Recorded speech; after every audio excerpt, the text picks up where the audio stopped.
चलिए जी, let's start Bismillahirrahmanirrahim in the name of Allah, the most merciful, the most beneficent. Last lecture में मैंने कोशिश की थी कि आपको अकाउंटिंग के बारे में बताऊं। अकाउंटिंग क्या है? तो कोई ऐसा स्टूडेंट जो कि बता सके कि अकाउंटिंग क्या है तो जल्दी से बता दे। कोई है एनीवन? अकाउंटिंग जी शाबाश। कोई और? IRC। हमने क्या कहा था? What is IRC? आपसे कोई भी पूछे अकाउंटिंग क्या है तो हाँ हाँ शाबाश जी।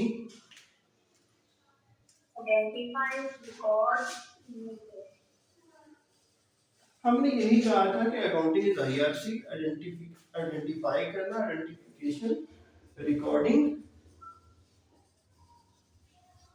And communication. अच्छा, फिर मैंने कहा था कि हमने कहा इट इज IRC, आइडेंटिफाई करना, रिकॉर्ड करना, कम्युनिकेट करना। क्या हमने कहा? इकोनॉमिक ट्रांजैक्शन या इकोनॉमिक इवेंट या ट्रांजैक्शन, बिजनेस ट्रांजैक्शन। तो यही है जी accounting. Accounting is identification, recording and communication of economic event to. किसको हमने कहा? टू किसको कहा था जी? जी बता दें भैया, किसको कहा? किसको करना है कम्युनिकेट? स्टेक होल्डर्स को। बिल्कुल, स्टेक होल्डर्स को बताना है कि जो कि यूजर्स हैं इंफॉर्मेशन के, और इंफॉर्मेशन कैसे हमारे पास पहुंची थी, वो इंफॉर्मेशन आइडेंटिफाई, रिकॉर्ड और कम्युनिकेट होके स्टेक होल्डर्स के पास पहुंची। क्यों पहुंची? ताकि वो डिसीजंस ले सके। फिर हमने ये भी डिस्कस किया था कि स्टेक होल्डर्स में जो सबसे ज्यादा इंपॉर्टेंट स्टेक होल्डर्स होते हैं, स्टेक होल्डर्स को भी हमने फर्दर डिवाइड कर दिया था, इंटरनल, एक्सटर्नल। हमने कहा था इंटरनल स्टेक होल्डर और एक्सटर्नल स्टेक होल्डर। दो स्टेक होल्डर बना दिए थे, इंटरनल बना दिए थे और एक्सटर्नल बना दिए थे। इंटरनल में हमने management of the company, employees, department ये डिस्कस किया था, और एक्सटर्नल में हमने डिस्कस किए थे दो बहुत ही इंपॉर्टेंट स्टेक होल्डर्स। तो अब वो मुझे कौन बताने जा रहा है कि जो सबसे इंपॉर्टेंट स्टेक होल्डर होता है एक्सटर्नल? शाबाश अलिया जी, जल्दी बता दें जी। यही कहा गया था। शेयर होल्डर और हाँ, सबसे ज्यादा इंपॉर्टेंट कहा गया था इन्वेस्टर। इन्वेस्टर वही शेयर होल्डर, इन्वेस्टर ही शेयर होल्डर होता है जिसने बिजनेस के अंदर सरमाया लगाया हुआ है। और दूसरे नंबर पे हमने कौन से कहा? सेकंड इंपॉर्टेंट कौन सा है जी? क्रेडिटर। क्रेडिटर कौन होता है? जो उधार या पैसे दे देता है या उधार पे अपना चीजें दे देता है, गुड्स दे देता है किसी को। तो वो जो ले रहा होता है उसके लिए देने वाला क्रेडिटर होता है। तो ये था कुछ मैंने अकाउंटिंग के बारे में बताया था आपको। अकाउंटिंग IRC होती है, आइडेंटिफिकेशन, रिकॉर्डिंग और कम्युनिकेशन होता है किस चीज का? इकोनॉमिक इवेंट का या बिजनेस ट्रांजैक्शन का। कम्युनिकेट किसको किया जा रहा होता है? स्टेक होल्डर्स को किया जा रहा होता है। स्टेक होल्डर दो तरह के होते हैं, इंटरनल और एक्सटर्नल होते हैं। इंटरनल कंपनी के अंदर के मुलाजिम जो होते हैं, टॉप मैनेजमेंट से लेकर मिडिल मैनेजमेंट और लोअर एम्प्लॉइज तक। एक्सटर्नल मैंने कहा था कि सबसे इंपॉर्टेंट जो होता है वो इन्वेस्टर या शेयर होल्डर होता है, और उसके बाद क्रेडिटर होता है। और ये इन्वेस्टर और शेयर होल्डर को इंफॉर्मेशन की जरूरत क्यों होती है? कि वो देखना चाहता है कि मैं जो मैंने शेयर्स खरीदे हुए हैं इस कंपनी के, उसको होल्ड किए रखूं या बेच दूं, या बेच दो मतलब विड्रॉ कर लो अपने पैसों को, या कंपनी बड़ी अच्छा परफॉर्म कर रही है और परचेज कर लूं शेयर। इसलिए हमको इन्फॉर्मेशन की जरूरत होती है। क्रेडिटर को इसलिए जरूरत होती है कि जिसको मैं उधार दे रहा हूँ इसमें कैपेसिटी है कि ये वापस करेगा। अगर कैपेसिटी है तो मैं उधार दे दूं, अगर कैपेसिटी नहीं है तो मैं उधार नहीं दूं। तो इसके बाद मैंने फाइनेंशियल स्टेटमेंट्स के बारे में डिस्कस किया था। 5 तरह की फाइनेंशियल स्टेटमेंट्स होती हैं according to international accounting standard. कौन सा मैंने बताया था जी आपको, इंटरनेशनल अकाउंटिंग स्टैंडर्ड कौन सा बताया था मैंने? शाबाश, IAS 1। तो IAS 1 ने हमें बताया था कि इसमें क्या क्या कुछ होता है। स्टेटमेंट ऑफ फाइनेंशियल पोजीशन होती है जिसको आप बैलेंस शीट कहते हैं, ठीक है जी, इसको SOFT कहा गया। हाँ बिल्कुल, इनकम स्टेटमेंट या स्टेटमेंट ऑफ कॉम्प्रिहेंसिव इनकम हमने कह दिया, स्टेटमेंट ऑफ कैश फ्लो या कैश फ्लो स्टेटमेंट, उसके बाद statement of change in equity या इक्विटी स्टेटमेंट, और एंड पे मैंने नोट्स टू फाइनेंशियल स्टेटमेंट कहा था। फिर मैंने एलिमेंट्स ऑफ फाइनेंशियल स्टेटमेंट के बारे में बात की थी लास्ट लेक्चर में। एलिमेंट्स मैंने कहा था कि इनके अंदर क्या होता है स्टेटमेंट्स के, तो हमने कहा था assets, liabilities, capital, income and expenses. I hope ये रिव्यू कर दिया हमने और हमें पता चला कि हमने तकरीबन क्या डिस्कस किया था।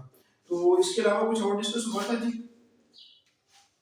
चलिए, तो आज फिर हम अपना नया सेशन का आगाज करते हैं और कुछ नई चीजें अंडरस्टैंड करने की कोशिश करते हैं।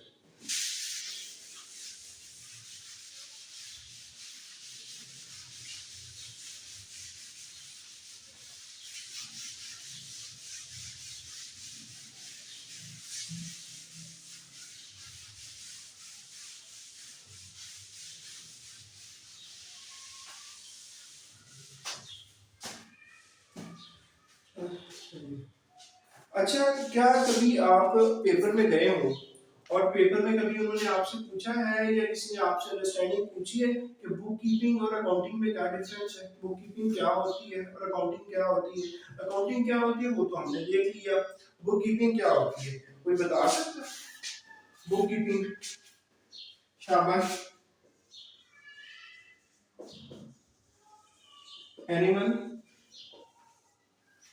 रजिस्टर में रिकॉर्ड करना, जस्ट रिकॉर्ड ही करना, उसको बुक कीपिंग करते हैं। रिकॉर्ड करने को भी I am agree, I am agree, क्योंकि हमने कहा अकाउंटिंग, ये रेड वाला मार्कर नजर आता है ना आप लोगों को? जी सर, आ रहा है। Very good. अच्छा, मैंने कहा accounting is IRC, IRC mean record. तो बच्चों जो मैं ये कहना चाह रहा हूँ कि जो बुक कीपिंग है अकाउंटिंग का एक हिस्सा है।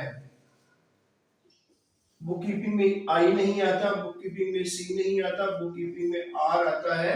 और आर क्या है जो अभी एक स्टूडेंट ने हमें बताया, रिकॉर्ड।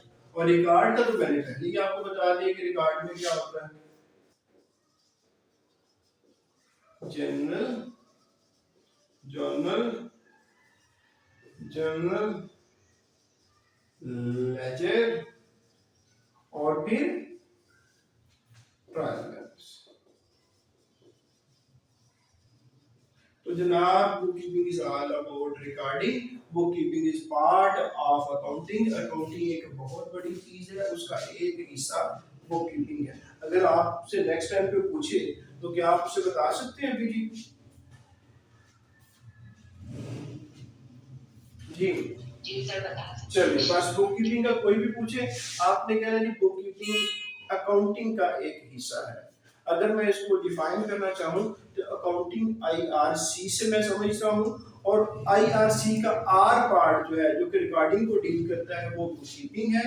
और अगर मैं फर्दर इसको बयान करूँ तो रिकॉर्डिंग में हम जर्नल बनाते हैं, फिर लेजर बनाते हैं जो कि टी अकाउंटिंग को भी कहा जाता है, और फिर हम ट्रायल बैलेंस बना लेते हैं। तो ये है बुक कीपिंग, इसके अलावा बुक कीपिंग कुछ भी नहीं है। अच्छा, आप में कोई ऐसा स्टूडेंट है जिससे कोई अकाउंटिंग का पेपर पास हुआ हो, FPSC और BPSC का? जी वसीम साहब आपका हुआ है? वसीम साहब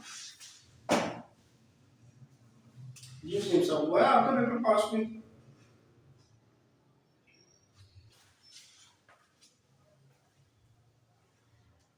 हाँ जी, कोई किसी का कोई पेपर पास नहीं हुआ अभी तक? चलो नो प्रॉब्लम, इंशाल्लाह होगा। अच्छा जी, अच्छा कभी आपने एक टर्म सुनी है ओपन बुक मैनेजमेंट? जी कोई बता सकता है ओपन? मैं थोड़ा सा बेसिक बना के साथ में आपको बताना चाह रहा हूँ किस तरह के ट्रिकी क्वेश्चन पेपर में आते हैं। बुक कीपिंग कभी कभी टच हो जाता है। ओपन बुक मैनेजमेंट क्या होता है?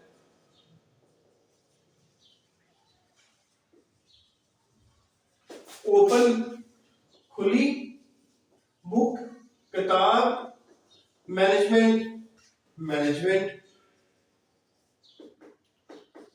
खुली किताब से मैनेजमेंट, ये क्या हो गया? कोई असिस्ट करो ना जी मुझे भी, तो मेरी भी हेल्प करो इसमें। जी शाबाश। ये अमेरिका में किया जा रहा है। होता ये है अकाउंटिंग क्या है ये तो हमें पता चल गया। अकाउंटिंग क्यों की जाती है? ताकि पता चल जाए कि आपके कारोबार की सूरत हाल क्या है। आपका कारोबार अच्छा परफॉर्म कर रहा है या बुरा परफॉर्म कर रहा है। वर्ड नोट कर ले परफॉर्म। अगर आप किसी एग्जाम में बैठते हैं और हमने चेक करना हो कि वसीम ने परफॉर्म कैसा किया है तो कैसे पता चलेगा? जी ये मुझे पहले ये बताएं कि मेरी आवाज आप लोगों को आ रही है? Am I audible to you people? जी सर आ रही। ओके ओके, एक स्टूडेंट मेरे ख्याल में मैसेज आया कि मैं ऑडिबल नहीं हूँ। अच्छा तो तो बच्चों ये ओपन बुक मैनेजमेंट ये है। ओपन का मैंने खुद ही बता दिया, बुक किताब मैनेजमेंट। कोई मुझे मैनेजमेंट की डेफिनेशन करके बता सकता है? देखो हम यहाँ चीजों को अंडरस्टैंड करने के लिए इकट्ठे हुए हैं ना, तो कोई मैनेजमेंट की डेफिनेशन कर सकता है? मैनेजमेंट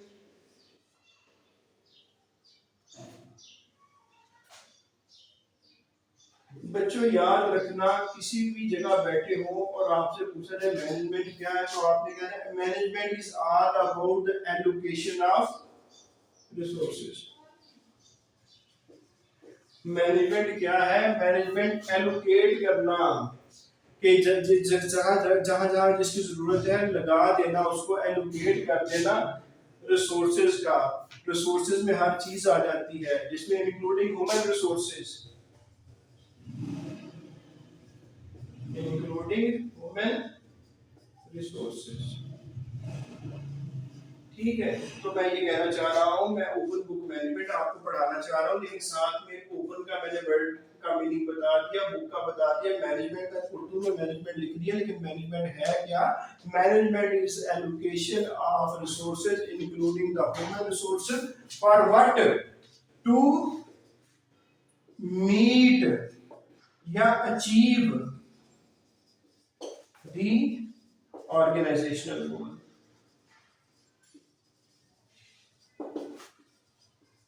अब कभी भी आपसे पूछा जाए कि मैनेजमेंट क्या होती है तो आपने कहना है एलोकेशन। अभी एलोकेशन किस तरह की? अच्छे वाली एलोकेशन करना, अच्छे तरीके से। ठीक है, मैनेजमेंट क्या है? मैनेजमेंट यही होती है ना यार, अगर आप किसी से कोई इवेंट मैनेजमेंट करवा लें, कोई शादी का इवेंट मैनेज करवा लें, तो वो क्या कर रहा होता है? वो अपने रिसोर्सेज को, अपने वेटर्स को, अपना जो स्टेज सेट करने वाले हैं उनको इस तरह से एक हिसाब से एलोकेट करता है ताकि वो जो शादी का इवेंट है वो अच्छे तरीके से हो जाए। क्योंकि वो गोल उस वक्त ऑर्गेनाइजेशन तो नहीं, लेकिन उस इवेंट मैनेजमेंट जो उसको दी गई उसका मकसद ये होता है कि जो भी उसको एक मिशन दिया गया है, उसको काम दिया गया है, वो अच्छे तरीके से कर ले। तो it's all about allocation of resources. Management allocation of resources है इतने अच्छे तरीके से कि जिस मकसद के लिए अदारा बना है वो मकसद अचीव हो जाए। तो अब आ जाते हैं ओपन बुक मैनेजमेंट पे। ये एक टर्म है जो कि अक्सर बिजनेस में यूज की जाती है। इस्तेमाल होती है, क्यों इस्तेमाल होती है? वो इसलिए कि बहुत से कारोबार फ्लॉप हो जाते हैं। तो फिर अमेरिका में एक अदारा था, मैं अदारे का नाम भी आपको बता देता हूँ कि उस अदारे का नाम क्या था। ITNT, अगर आप सर्च करेंगे ना तो आपको पता चल जाएगा गूगल के ऊपर। ITNT एक अदारा था, इसका जो चीफ एग्जीक्यूटिव था उसने देखा कि मेरा कारोबार दिन ब दिन डाउन जा रहा है, तो उसने क्या किया, उसने जितने भी अपने एम्प्लॉय थे उनको कहा मैं तुम्हें अकाउंटिंग पढ़ाता हूँ, मैं तुम्हें अकाउंटिंग पढ़ाता हूँ। उसने फिर क्या किया, उनको 14 दिन का या इस तरह 21 डेज का एक छोटा सा कोर्स करवाया और कोर्स में उनको बताया कि प्रॉफिट एंड लॉस अकाउंट क्या होता है, इनकम स्टेटमेंट के बारे में बताया, अकाउंटिंग के फंडामेंटल कांसेप्ट बताए। और फिर हर हफ्ते या हर महीने उनके सामने अपनी जो बुक्स ऑफ अकाउंट थी वो रख दी कि देखो तुम लोग काम करते हो तो हमारा रिजल्ट क्या आ रहा है।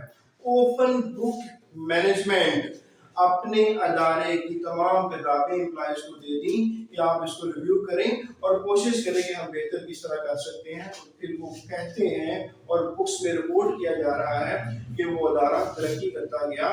तो अकाउंटिंग ने काम दिखाया, इंफॉर्मेशन काम आई, एम्प्लॉयज ने देखा कि देखो हम काम तो करते हैं लेकिन रिजल्ट हासिल नहीं हो रहा, तो फिर उन्होंने जान मारी और अदारा कामयाब हो गया। लेकिन यहाँ पे अदारे की कामयाबी बताने की बजाय मकसद सिर्फ ये है कि आपको बताया जाए कि ओपन बुक मैनेजमेंट क्या है। और ओपन बुक मैनेजमेंट यही है कि आप अपने अकाउंट्स जो हैं वो उनको एक्सेस दे दें, तमाम को एम्प्लॉयज को वो देखें कि कहाँ पे हम लोग खड़े हैं। तो ओपन बुक मैनेजमेंट अगर आपसे पूछा जाता है, MCQ आ जाता है, तो आपने अपनी अंडरस्टैंडिंग के मुताबिक उसको बता देना है आपने।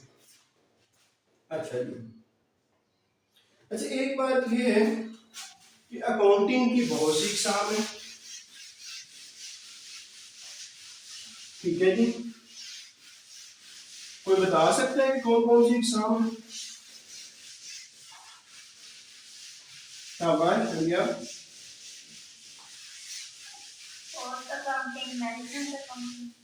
हाँ, और cost accounting, management accounting, financial accounting, financial accounting,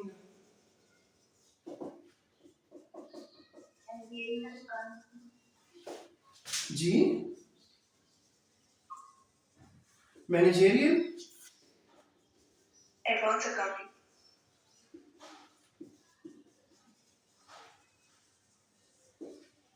advance accounting.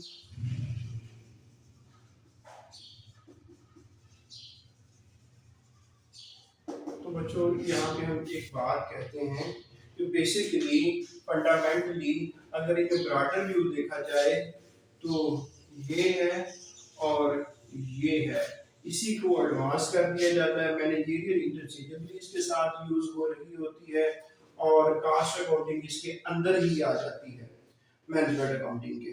तो मैं इसका फर्क भी आपको बता देता हूँ कि फाइनेंशियल अकाउंटिंग में और मैनेजमेंट अकाउंटिंग में क्या फर्क है। फाइनेंशियल अकाउंटिंग किसके लिए की जा रही है, ये बताओ किसके लिए, जी बताएं। एक्सटेंडर्स के लिए, एक्सटर्नल के लिए, शाबाश।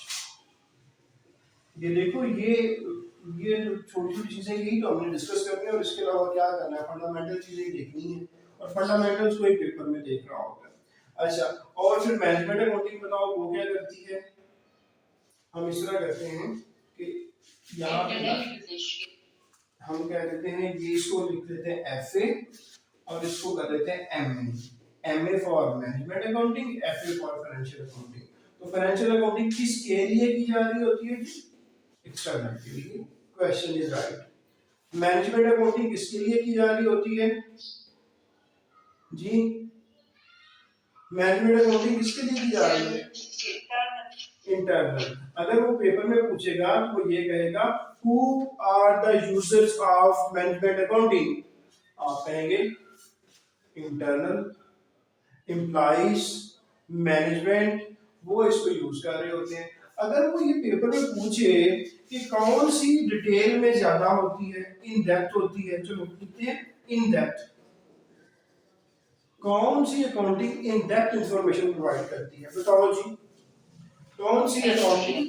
हाँ, मैनेजरियल अकाउंटिंग। कोई और कोई डिसएग्री करते जी, शाबाश। तो जी इन डेप्थ जो है वो एमए मैनेजमेंट अकाउंटिंग जो है वो इन डेप्थ इंफॉर्मेशन प्रोवाइड करती है, like standard deviation, variance analysis, break even analysis.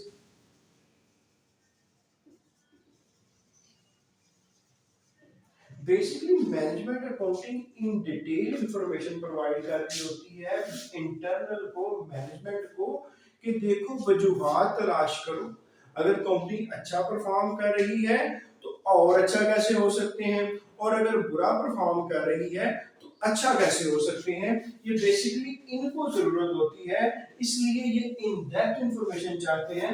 तो मैनेजमेंट अकाउंटिंग इनके इस पर्पस को सर्व करती है कि वेरिएंस एनालिसिस बताता है कि आपने कहा कि अगले साल हमारी सेल जो है वो 100 करोड़ की होंगी, साल गुजर गया, देखो कितनी सेल हुई जी, 110 करोड़ की होगी। अब मुझे बताओ, आपने बजट किया, आपने बजट किया 100 करोड़ की सेल करेंगे, एक्चुअल हो गया 110 करोड़। मुझे इतना सिर्फ बता दो कि ये वेरिएंस एडवर्स है या फेवरेबल है, और फिर ये भी बताओ कि वेरिएंस है कितना, जी बताएं प्लीज, जल्दी बताएं, शाबाश। अच्छा मैं बताता हूं कि वेरिएंस क्या होता है, जो आपने प्लान किया उससे कितना फर्क आया। तो यहाँ फर्क तो आया 10 का, 10 करोड़ का।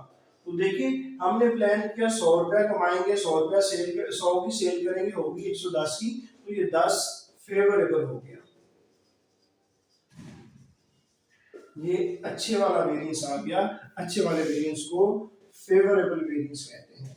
अच्छा और कोई फर्क होता है? बाकी मुझे ये बताएं कि फॉर्मेट, फाइनेंशियल अकाउंटिंग में कोई फॉर्मेट्स होते हैं जी? जी प्लीज इनपुट दिया करें, होते हैं। फाइनेंशियल अकाउंटिंग की अंदर इनकम स्टेटमेंट बनाते हैं, आप बैलेंस शीट बनाते हैं, आप स्टेटमेंट ऑफ कैश फ्लोज बनाते हैं, statement of change in equity बनाते हैं। तो एक फॉर्मेट सा दिया हुआ है इंटरनेशनल अकाउंटिंग स्टैंडर्ड 1 में, उसको यूजुअली उसको फॉलो किया जाता है। आप आ जाओ मैनेजमेंट अकाउंटिंग में, क्या भी फॉर्मेट होते हैं? अपनी मर्जी, जिस तरह का फॉर्म बेहतर समझते हैं कि ये वाला इस्तेमाल करेंगे तो हमें फैसला करने में आसानी होगी, उसी तरह के फॉर्मेट बना देते हैं। अच्छा, फॉर्मेट के अलावा पीरियड, कितने अरसे बाद फाइनेंशियल अकाउंटिंग से रिपोर्ट्स वगैरह बनाई जाती हैं, कोई बता दे जी? 1 साल। तकरीबन हर साल की फाइनेंशियल स्टेटमेंट कंपनीज एक्ट 2017 उसके मुताबिक रिक्वायर्ड है, पाकिस्तान में ये रिक्वायर्ड है 1 साल। लेकिन इंटरम फाइनेंशियल स्टेटमेंट भी और क्वार्टर सेमी एनुअली भी 6 महीने बाद, और क्वार्टरली भी कुछ बड़ी कंपनीज की बनाई जाती है क्वार्टरली। लेकिन अब बताओ मैनेजमेंट अकाउंटिंग की जो रिपोर्ट्स बनती हैं उनका पीरियड किस तरह होता है, बता दें जी, किसी को पता है? सीजन के हिसाब से होगा, प्रोडक्शन के हिसाब से। अपनी मर्जी से, जी जी। अपनी मर्जी से, हो सकता है यार हफ्ते बन रही हो सकता है यार महीने बन रही हो सकता है। अब ये देखिए रिक्वायरमेंट,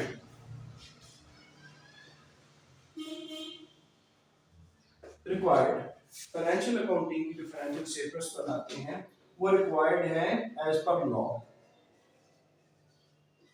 पाकिस्तान में जो कंपनीज एक्ट है वो कहता है कि कंपनीज जो है वो अपनी फाइनेंशियल स्टेटमेंट जो है वो जमा करवाएंगे। मैनेजमेंट अकाउंटिंग के थ्रू जो रिपोर्ट बनाई जाती है, क्या ये एज पर लॉ रिक्वायरमेंट है? नहीं है। तो ये मैंने कोशिश की कि मैं कुछ फर्क आपको बताऊं, फाइनेंशियल अकाउंटिंग होती क्या है और मैनेजमेंट अकाउंटिंग क्या होती है, और इनमें कुछ कि ये पांच में से किसी एक तरीके से भी अगर कोई एमसीक्यू आपको टेस्ट करना चाहता है तो वो कर ले, आपको पता होना चाहिए। क्योंकि वो अगर वो कहते हैं financial accounting provides in depth information, true और फॉल्स, आपने कहना नहीं, वो मैनेजमेंट अकाउंटिंग करती है। तो there are rigid formats for financial accounting, सख्त फॉर्मेट्स हैं। हाँ यार इसके सख्त फॉर्मेट्स हैं, ये अवेलेबल है आईएएस 1 में, जाके देख लो।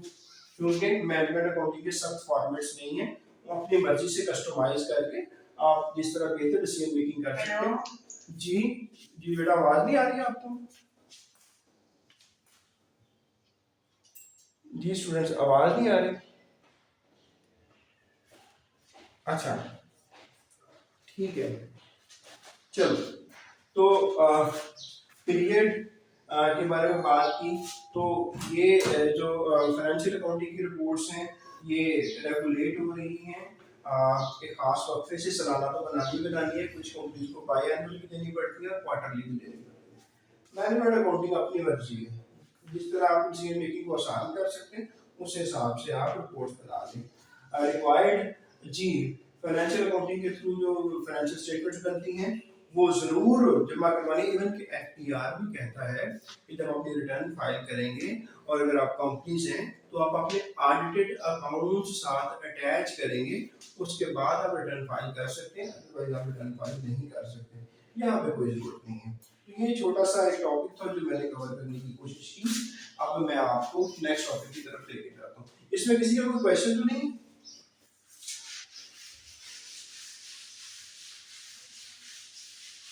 जी नहीं है, लेट्स मूव ऑन।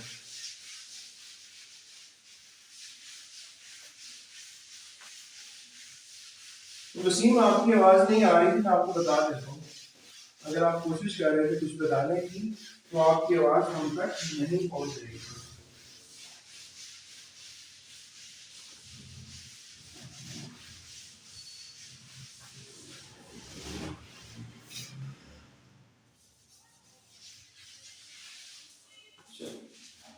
अच्छा जी, अब कभी आपने सुना है गैप के बारे में?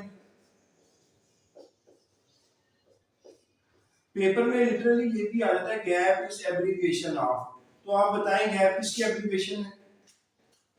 generally accepted accounting principle.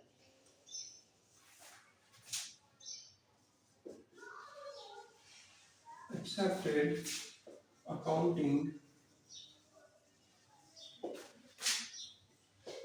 ये क्या होता है? अगर कोई आपसे पूछे ये क्या होता है, जनरली एक्सेप्टेड अकाउंटिंग प्रिंसिपल क्या होता है, तो आप क्या जवाब देंगे? ये वो प्रिंसिपल होता है जो बताता है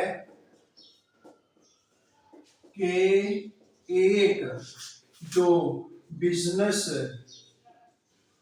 ट्रांजैक्शन या इकोनॉमिक इवेंट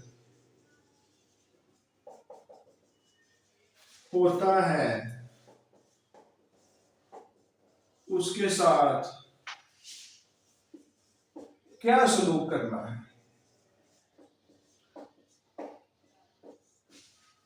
इसे जनरली एक्सेप्टेड अकाउंटिंग, जनरली आमतौर पर एक्सेप्ट किया जाता है जनरली एक्सेप्टेड अकाउंटिंग प्रिंसिपल कि एक ट्रांजैक्शन हो गई, उसके साथ क्या करना है, उसको किस तरह डील करना है। बैड डेट हो गया है तो किस तरह उसको राइट ऑफ करना है। अगर आप एक अकाउंटिंग एक इन्वेंटरी का वैल्यूएशन मेथड यूज कर रहे हैं तो अगर दूसरे पे चेंज आना है तो कैसे आना है, इन चीजों का ख्याल रखना है।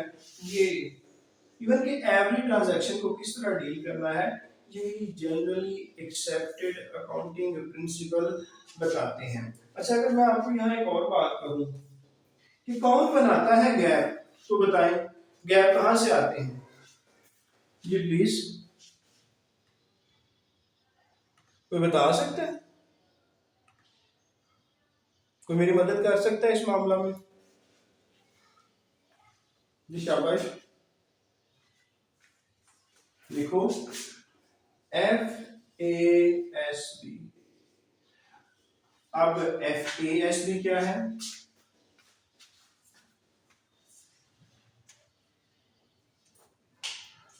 फाइनेंशियल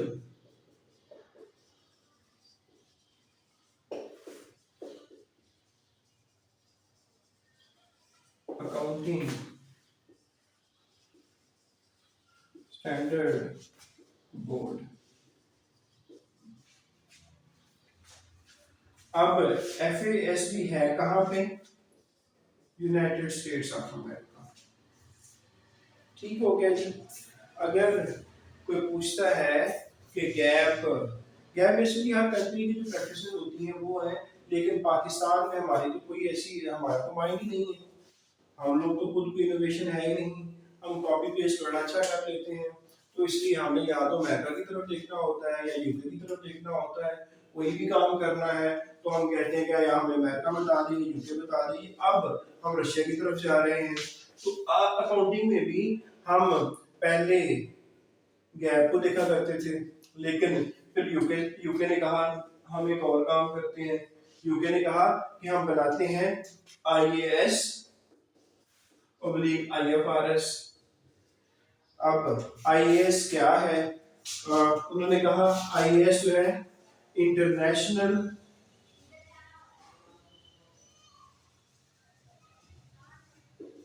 अकाउंटिंग स्टैंडर्ड है।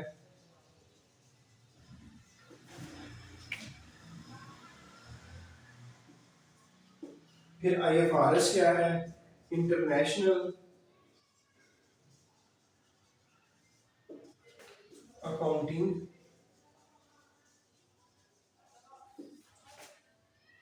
International financial reporting standard. ले जी, यूके, इंग्लैंड, लंदन, लंदन में एक बोर्ड है जिसका नाम IASB है, international accounting standard board. International accounting standard board. इसने क्या किया? इसने IAS और IFRS बनाना शुरू कर दिया। ये क्या है? IAS stands for international accounting standards, IFRS stands for international financial reporting standards.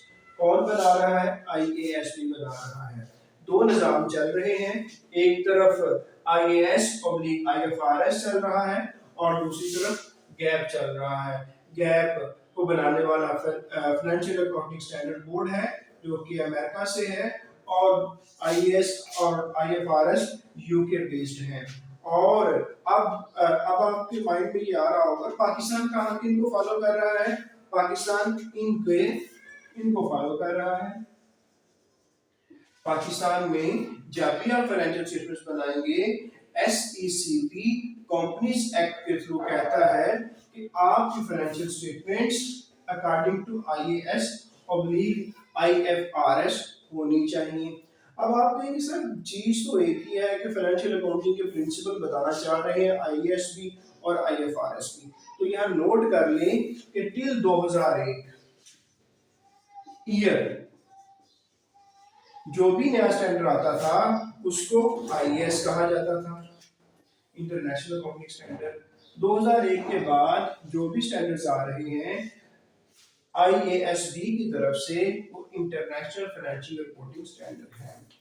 अब यहाँ पे लड़ाई शुरू हो गई जी। पारा साहब कुछ कहना चाह रही हैं? No sir. अच्छा ठीक है। वसीम आपकी आवाज नहीं आ रही है, हमें तो बाकी सबको आवाज आ रही है। अच्छा, तो ये मैंने आपको दो चीज़ों के बारे में बताया है जी। एक मैंने आपको गैप के बारे में बताया है और एक मैंने आईएएस और आईएफआरएस के बारे में बताया। इसकी हिस्ट्री क्या है, इसकी हिस्ट्री क्या है, दोनों के बारे में बता दिया। दुनिया अभी कह रही है, अमेरिका को भी, कि दुनिया के ज़्यादातर ममालिक में आईएएस और आईएफआरएस अडॉप्ट हो चुके हैं। अमेरिका को भी कहा जा रहा है कि आप गैप को छोड़ें, आप इधर आ जाएं। इनकी कुछ रिजर्वेशंस हैं, वो कह रहे हैं रिमूव कर दें तो हम आपके साथ शामिल हो जाते हैं। इनमें से कुछ एक ये भी है कि ये जो आईएएस भी है, ये वाला, ये कहाँ से फंड कहाँ से लेता है, तो बिजनेस कम्युनिटी इनको पैसे देती है कि आप अपना धर्म चलाते रहें। तो वो कहते हैं कि अगर बिजनेस कम्युनिटी पैसे देगी तो बिजनेस कम्युनिटी प्रिंसिपल भी कुछ इस तरह की सेट करवाएगी जो उनको फायदा दे रहे हो। तो ये कुछ और इस तरह की वजूहत है। वो कहता है कि जनाब इस तरह की चीज़ें ख़त्म करें। और दूसरा ये रिजिड है, उसने कहा कि कुछ फ्लेक्सिबिलिटी लेके आए, अगर कोई नई सिचुएशन पैदा होती है तो अकॉर्डिंगली प्रिंसिपल को मोल्ड किया जा सके। तो ये गैप और आईएएस और आईएफआरएस पर हल्का सा मैंने आपको हिंट दे दिया है। आगे हम चलते हैं। इसके बारे में कोई क्वेश्चन तो नहीं? चलो,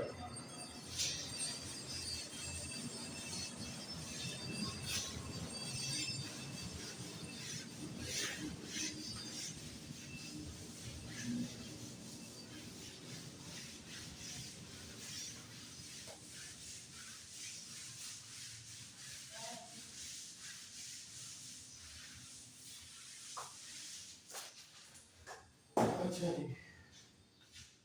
अच्छा, हम कास्ट प्रिंसिपल के बारे में बता सकते हैं? कास्ट प्रिंसिपल क्या होता है अकाउंटिंग में? कास्ट प्रिंसिपल जी,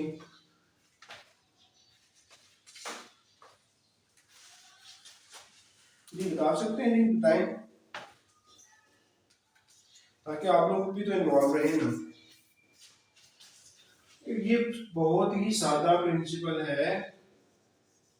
ये कहता है, जिसको आप जानते हैं, हिस्टोरिकल कास्ट के बारे में। नहीं बेटा, हिस्टोरिकल कास्ट, आप ये भी कह सकते हो हिस्टोरिकल कास्ट प्रिंसिपल।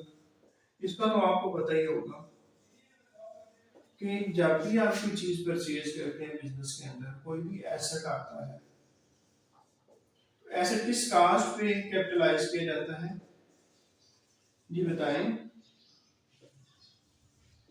किस कास्ट पे कैपिटलाइज होता है? जिसने लिया हुआ, जितने का लिया है, जिस कॉस्ट पे फर्स्ट टाइम लेते हैं, जितने का लिया है, बिल्कुल फर्स्ट टाइम जितने का लिया है, फर्स्ट टाइम जितने का लिया है उतने पे हम उसको कैपिटलाइज करेंगे। कैपिटलाइज करने का तो मैं आपको बता देता हूँ, लेकिन इसके ना कुछ ओपोनेंट्स हैं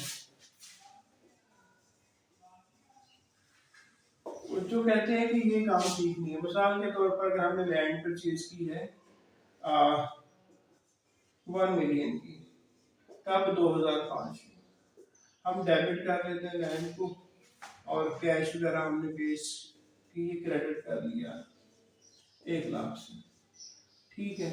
अब इसके जो ओपोनेंट्स है ना कास्ट प्रिंसिपल के, वो कहते हैं आपको आ गया है 2022, आपकी लैंड की कीमत जनाब आपने एक ही ली थी, ये तो 110 मिलियन की हो चुकी है।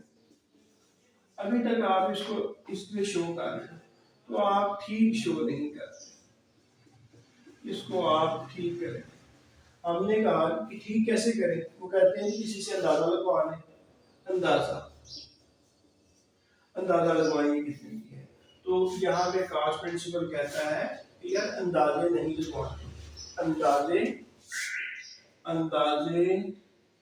नहीं लगवाने, बल्कि क्योंकि इसकी जो अंदाजा लगवाएंगे इसके पीछे बेस के पीछे कोई सब्सटेंशियल डॉक्यूमेंट नहीं होगी, ठीक है। तो अंदाजों पे काम नहीं चलाना, इसलिए ये सबसे अच्छा प्रिंसिपल है कि जितने का लिया था उतने के ऊपर इसको रखो।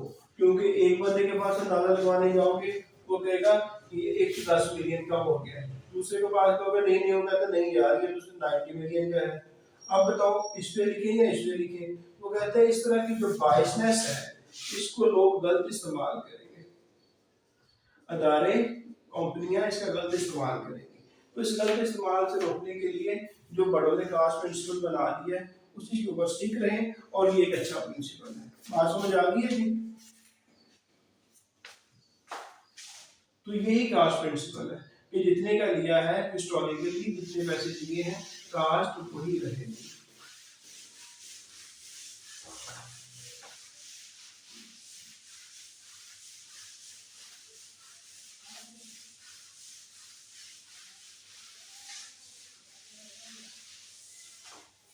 चलिए जी नेक्स्ट। आप मुझे ये बताएं, अगर आप बिजनेस करना चाहते हैं तो आप किन किन तरीकों से बिजनेस कर सकते हैं? ये तो एक बड़ी सी बात है, ये जल्दी से बता दें जी। मैं यहाँ आपको थोड़ा सा हिस्ट्री कर देता हूँ।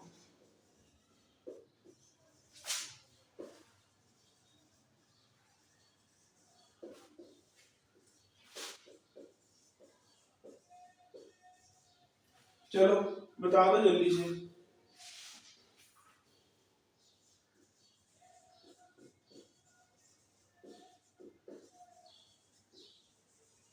है कोई है?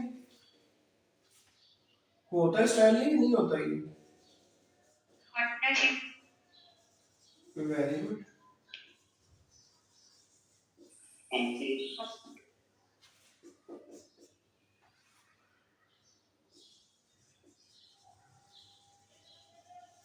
कन्वेंशनल एक तरीका होता है और एक एलएलपी होती है। एलएलपी क्या होती है? Limited liability partnership. इसका कॉन्सेप्ट सुना हुआ है आपने, लिमिटेड लायबिलिटी पार्टनरशिप का? हाँ जी, क्यों बताए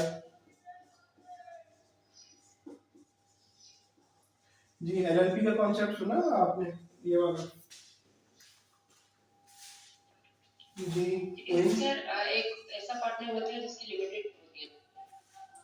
हाँ, तो कोई पार्टनरशिप और लिमिटेड होती है लायबिलिटी। पार्टनरशिप की कोई एसोसिएट होती है कि liability of partners is unlimited. तो ये क्या हो गया जी? बताएं, शाबाश।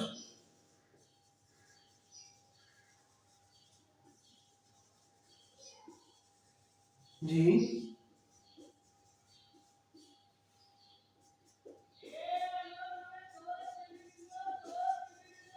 यार डिस्कस तो करें ना। मैं हम डिस्कस करेंगे तो बात आगे बढ़ेगी। शाबाश जी, शाबाश। अच्छा चलो आ जाओ सोल प्रोप्राइटर के ऊपर। ये क्या होता है? अकेला बंदा, अकेला मालिक। होता क्या है, अगर बिजनेस फ्लॉप हो जाता है, इसने जिससे भी उधार पकड़ा हुआ है वो इसका घर बेच देंगे, इसमें इसके घर आ जाएंगे, कहेंगे भाई कुछ भी हो जाए आप हमारे पैसे वापस करो। तो ये क्या है? इसकी लायबिलिटी अनलिमिटेड है। इवन के घर बिक जाएगा फिर भी लोगों के पैसे नहीं उतरेंगे तो वो इससे मांगेंगे। ठीक हो गया। अब हम नेक्स्ट आ जाते हैं पार्टनरशिप के ऊपर। पार्टनरशिप पाकिस्तान में और दुनिया में अब दो तरह की हो चुकी है। एक कन्वेंशनल पार्टनरशिप है, एक कन्वेंशनल जो कि शुरू से चली आ रही है। पाकिस्तान में पार्टनरशिप के लिए कौन सा कानून है जी? शाबाश। Partnership act 1932। Partnership act 1932। Partnership बनाने के लिए कम से कम कितने बंदे होने चाहिए? एक बंदा पार्टनरशिप बना सकता है? 20 members। एक बंदा कम से कम एक बंदा पार्टनरशिप कर सकते हैं? No sir. एक बंदा रजिस्ट्रार ऑफ फर्म के पास जाता है और कहता है जी कि मैंने पार्टनरशिप बनानी है, मैं अकेला अकेला हूँ फिर मुझे पार्टनरशिप बना दी जाए, वो कहते हैं नहीं यार, कम से कम 2 बंदे तो होना। और ज्यादा से ज्यादा कितने बंदे जो है वो पार्टनरशिप बना सकते हैं? पार्टनरशिप में वो मेंबर हो सकते हैं उस पार्टनरशिप के ज्यादा से ज्यादा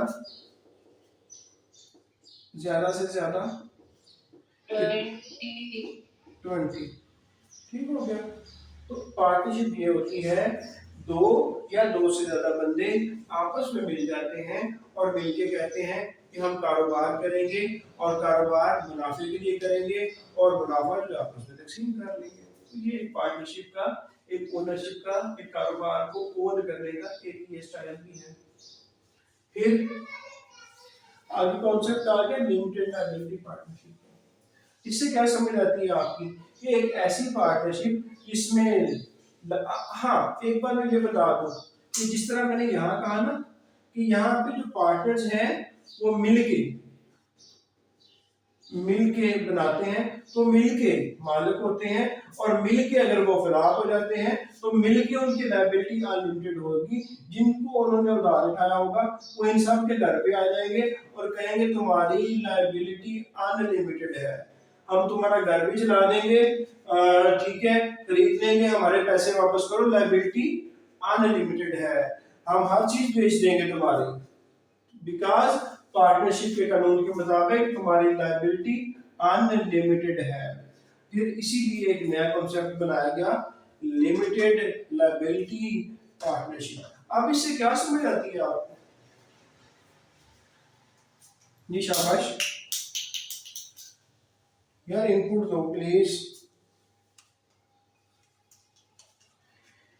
यही ना यार, यहाँ पे अनलिमिटेड लायबिलिटी थी, यहाँ पे अनलिमिटेड, तो यहाँ पे अन को काट दिया गया और लिमिटेड लायबिलिटी कर दिया गया, तो अन खत्म हुआ, लिमिटेड लायबिलिटी और पार्टनरशिप वही आ गई। तो यहाँ पे ये कहा गया कि आप कारोबार करें, अगर आप फलाह हो जाते हैं तो जिस तरह पार्टनरशिप बनाते हुए आपने एग्री किया हुआ था उस हद तक आपकी लायबिलिटी होगी, उससे ज्यादा लायबिलिटी नहीं होगी। इसमें मसला ये था कि पाकिस्तान में जैसे मैंने अर्ज किया कि हम लोग कॉपी पेस्ट करते हैं तो हमें इनोवेशन इतनी नहीं है, तो वो बाहर से कुछ लोग अगर पाकिस्तान में आके काम करना चाहते हैं पार्टनरशिप बना के, तो उनकी लायबिलिटी अनलिमिटेड होती थी। तो वो कहते थे कि हमें अगर पाकिस्तान ने कोई धोखा दे दिया तो हमारी लायबिलिटी अनलिमिटेड हुई तो हमारी तो हर चीज पीछे बिक जाएगी, तो इसलिए हम ऐसा काम नहीं करेंगे, हम आते ही नहीं है। तो इन्होंने कहा कि आप आओ, हम आपका जो पार्टनरशिप का डील बन रहा होगा उसमें लिखवा देंगे कि तुम्हारी लायबिलिटी लिमिटेड है। ठीक है, तो ये एक कॉन्सेप्ट है और पाकिस्तान में लिमिटेड लायबिलिटी के लिए आई थिंक एक्ट जो बना तो 2017 है। एक नंबर का पूछा जा सकता है ये किसी भी एग्जाम में, जो बिजनेस के स्टूडेंट्स। अच्छा, तो ये है। और फिर अगर कंपनी बनाना चाहे, कंपनी में भी आप याद रखिएगा कि लायबिलिटी जो है वो लिमिटेड होती है। इसीलिए लोग ये बनाते हैं कि अगर कंपनी नहीं चलती तो हमारा जो कसूर है ना, अगर कोई हमें पकड़ने भी आएगा तो जितना हमने सरमाया कंपनी में लगाया हुआ है उसकी हद तक है, उससे आगे हमारे घरों में कोई इंटरफेरेंस नहीं होगी। हमने सरमाया जो लगाया है कंपनी में, कंपनी डूब गई तो जितने शेयर मेरे पास हैं उस शेयर के हद तक मैं रिस्पॉन्सिबल। लाइक मेरे पास 50,000 के शेयर हैं, 50,000 के शेयर हैं, तो जब कंपनी फ्लॉप होगी ना तो मेरा 50,000 तक ही जा सकता है, इससे ऊपर नहीं जाएगा। ये मेरे शेयर ही डूब जाएंगे, इससे ऊपर नहीं जाएंगे। ठीक है, तो ये है लिमिट जो आपकी लिमिटेड लायबिलिटी है। तो कंपनी कितनी तरह की सूरत बन रही है? सिंगल मेंबर कंपनी, अकेला बंदा। अगर अकेला बंदा कंपनी बनाना चाहता है तो वो भी बना सकता है, लेकिन इसे इकोनॉमिकली लेना पड़ता है बस, कि अगर मुझे कुछ हो जाता है तो मेरी जगह पे कौन होगा। यूजुअली ये स्पाउस होती है जो बंदा बना रहा होता है या बना रही होती है, तो उसका स्पाउस बच्चा हो जाता है, वालिदैन होते हैं। प्राइवेट लिमिटेड कंपनी, इसमें 3 या इससे ज्यादा, 2 या इससे ज्यादा बंदे मिलकर प्राइवेट लिमिटेड कंपनी बना रहे होते हैं। और पब्लिक लिमिटेड कंपनी, एक ऐसी कंपनी जिसके शेयर्स जो है यूजुअली लिस्टेड हो रहे होते हैं स्टॉक एक्सचेंज के ऊपर। तो ये मैंने एक थोड़ा सा आपको बताने की कोशिश की कि कारोबार अगर तुम करना चाहते हो तो किस तरह से कर सकते हो। सोल प्रोप्राइटर और सोल प्रोप्राइटर की मैंने सारी खसूसियात बता दी आपको। पार्टनरशिप मैंने बता दी कि दो तरह की चल रही है, कन्वेंशनल भी और लिमिटेड लायबिलिटी भी। लिमिटेड लायबिलिटी की जरूरत क्यों आई वो भी मैंने आपको बता दिया। कन्वेंशनल के बारे में बता दिया कि कैसे इस कानून के तहत काम कर रही है और कितने कम से कम बंदे हैं और कितने ज्यादा से ज्यादा बंदे। ये लिटरली ये सवाल आते हैं कि ज्यादा से ज्यादा कितने मेंबर हो सकते हैं, कौन सा कानून है, लायबिलिटी का क्या हिसाब किताब है, यही पूछा जाता है। फिर कंपनी के बारे में बता दिया, सिंगल मेंबर, प्राइवेट और पब्लिक लिमिटेड कंपनी। इसको मैं खत्म करता हूँ और इसमें अगर किसी का कोई क्वेश्चन है तो वो पूछ लें।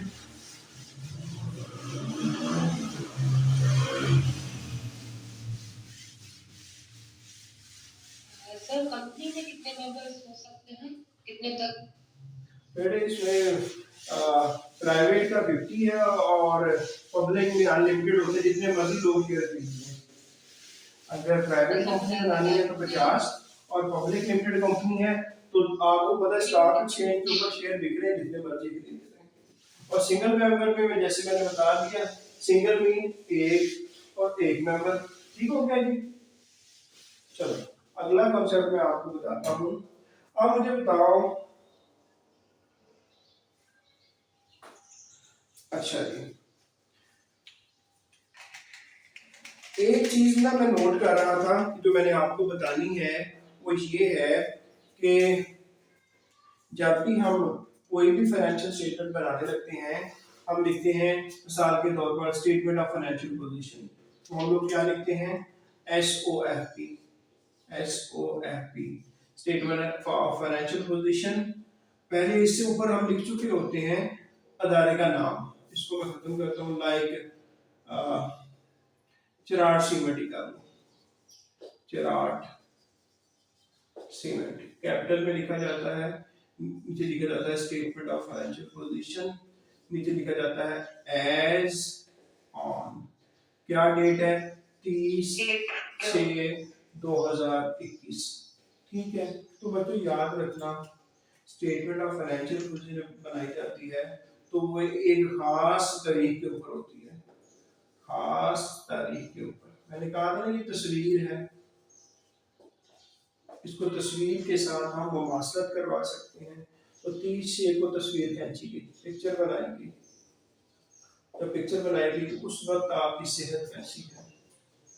ये है फाइनेंशियल स्टेटमेंट। यहाँ पे सिर्फ एक ही बात बताने का मकसद था, as on, as on, as on, सिर्फ financial statement of financial position, जिसे आप बैलेंस शीट भी कहते हैं, जब उसको बनाते हैं तो वो एज ऑन होती है, वो एज ऑन होती है, बाकी चीजें एज ऑन नहीं होती। ठीक है जी, आगे चलते हैं जी।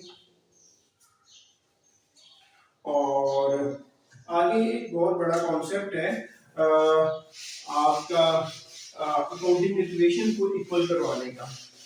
तो वो जो है अकाउंटिंग इक्वेशन का तो सबको पता होगा ना जी कि वो क्या है। एसेट और आवेज इक्वल टू व्हाट, किसके बराबर होते हैं, liability and capital, liability plus capital, या इसको हम ओनर इक्विटी, ओनर इक्विटी। ठीक हो गया। तो बच्चों अगर आप इसको एक्सपेंड करना चाहें तो आप कैसे कर सकते हैं, क्या आप लोग कर सकते हैं इसको, इस इक्वेशन को बढ़ाना चाहें तो ये याद रखिएगा, लायबिलिटी प्लस ओनर्स इक्विटी कर लेते हैं, सिर्फ एक ही चीज लिख लेते हैं। अगर आप कमाई करते हैं तो ओनर्स इक्विटी बढ़ जाती है, और अगर आप खर्चा करते हैं तो ओनर्स इक्विटी कम हो जाती है। ठीक है जी, ये कुछ एक्सटेंडेड फॉर्म है हमारी जो हमारी जो अकाउंटिंग इक्वेशन है, अकाउंटिंग की इक्वेशन की एक फॉर्म ये है जो कि नॉर्मल है और ये उसकी एक्सटेंडेड फॉर्म है। इसके ऊपर मैं आपको कल या परसों नेक्स्ट लेक्चर दूंगा, तो कोई तकरीबन 10 जनरल एंट्री पास करवाऊंगा, 10 एटलीस्ट, और 10 को पास करने के बाद मैं आपको ये प्रूफ करूंगा कि कोई भी ट्रांजैक्शन हो जाए, कोई भी ट्रांजैक्शन हो जाए, ये और ये हमेशा बराबर रहेंगे। और तो ट्रांजैक्शंस को हम इसके ऊपर अप्लाई करवाएंगे और 10 ट्रांजैक्शन करवा लेंगे, आप जो कहेंगे वो ट्रांजैक्शन करवा देंगे। उन ट्रांजैक्शन को जब हम इसके ऊपर उतारेंगे तो आपका इस इक्वेशन के ऊपर कोई फर्क नहीं पड़ेगा। अगर इसको फर्दर और एक्सटेंड करना होगा तो मैं ये इस तरह भी लिख सकता हूँ। अक्सर आप याद रखिएगा कि इसको उल्टा उल्टा करके ना, इसको वो पेपर में बता के देता है कि इसमें से अकाउंटिंग इक्वेशन कौन सी ठीक है। कभी ऐसे हुआ है आपके साथ? हो जाता है ऐसे कि इस इक्वेशन को कभी इसको एसेट्स माइनस एक्सपेंस करके दिखा देते हैं कभी, लेकिन आपने फंडामेंटल याद रखना है, फंडामेंटल याद रखना है कि जिस तरह मर्जी कहे आपने उसको ठीक कर देना है। एक चीज और बता दूं, इसकी और एक फॉर्म भी जो हो सकती है, plus owners equity plus new amount invested by owner, invested by owner minus drawing plus income minus expense। अच्छा जी, ये मैक्सिमम एक्सटेंडेड जो है ये अकाउंटिंग इक्वेशन है, इससे फर्दर एक्सटेंड नहीं की जा सकती। आई होप अगर होगी तो इन्हीं को किसी को ब्रेक किया जाएगा। तो ये अकाउंटिंग इक्वेशन ये वाली जो है, इसके ऊपर नेक्स्ट लेक्चर में हम फर्दर जो है वो जनरेटरी पास करेंगे और अप्लाई करेंगे। तो टिल देन जी, take good care of yourself. अगर किसी का कोई क्वेश्चन है तो पूछ सकते हैं जी। तो आई होप साथ साथ ही मैं क्वेश्चन करवाता क्या वो आपको। तो नेक्स्ट लेक्चर जो होगा वो हमारा लास्ट ट्रायल क्लास होगी, तो उसके बाद इंशाल्लाह हम रेगुलर जो है वो पेड स्टूडेंट की तरफ चले जाएंगे और उनको क्लासेस प्रोवाइड करेंगे। Thank you very much. ये मैसेज ही आया है कोई एक।